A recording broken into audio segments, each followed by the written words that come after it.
Hey everyone, welcome back to the channel. In this video, I will show you how to find your USDT TRC20 wallet address on Bybit. This is perfect if you want to deposit USDT using the Tron network, which is faster and cheaper. Before we begin, make sure to like the video and subscribe to the channel for more crypto related videos. The first thing you need to do is to open your Bybit application.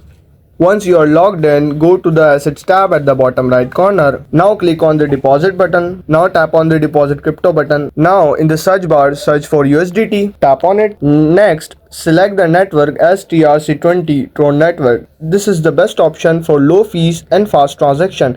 Just make sure the sending wallet also support TRC20. Tap on it. You will now see your USDT TRC20 wallet address and a QR code. Simply copy the address or scan the QR code from the wallet or exchange you are sending from. And that's it. Now you know how to find USDT TRC20 wallet address on Bybit ready for deposit. Use it anytime you are sending USDT via the Tron network. If this found you helpful, make sure to like the video and subscribe to the channel for more crypto related videos.